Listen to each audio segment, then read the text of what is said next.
রাষ্ট্রপতির দায়িত্ব গ্রহণের পর প্রথমবারের মতো বঙ্গভবনে কর্মব্যস্ত সময় পার করলেন অবসরপ্রাপ্ত মেজর হাফিজ উদ্দিন আহমদ বীর বিক্রম। পুলিশের একটি সুসজ্জিত অশ্বারোহী দলের অভ্যর্থনায় বঙ্গভবনে প্রবেশ করেন অস্থায়ী রাষ্ট্রপতি। পরে রেওয়াজ অনুযায়ী প্রেসিডেন্ট গার্ড রেজিমেন্টের সদস্যরা গার্ড অফ অনার প্রদান করে।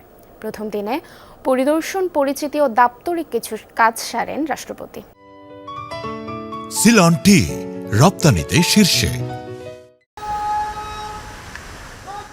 বিভিন্ন কাজে এর আগে অসংখ্যবার বঙ্গভবনে এলেও এবার যাত্রাটা রাজনীতিবিদ হাফিজ উদ্দিন আহমদের জন্য অর্জন আর গৌরবের। সাংবিধানিকভাবে অস্থায়ী রাষ্ট্রপতির দায়িত্ব নেয়ার 4 দিন পর সকাল 11টায় বঙ্গভবনে পৌঁছান তিনি।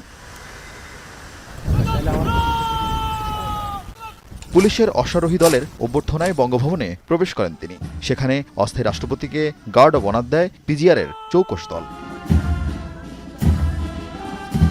রাষ্ট্রপতি ভবনে এ সময় তাকে স্বাগত জানান সামরিক সচিব সহ উচ্চপদস্থ কর্মকর্তারা। পরিচিত হন কর্মকর্তা কর্মচারীদের সাথে। আনুষ্ঠানিক দায়িত্বভার গ্রহণ করেন রাষ্ট্রপতির।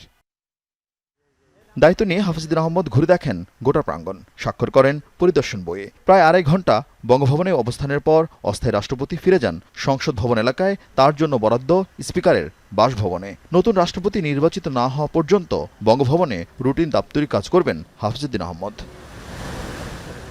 শুক্রবার স্বাস্থ্যগত কারণ দেখিয়ে রাষ্ট্রপতির পদ থেকে সরে যান মোহাম্মদ শাহাবুদ্দিন। যদিও হাফিজ উদ্দিন আহমদ বঙ্গভবনে থাকছেন না।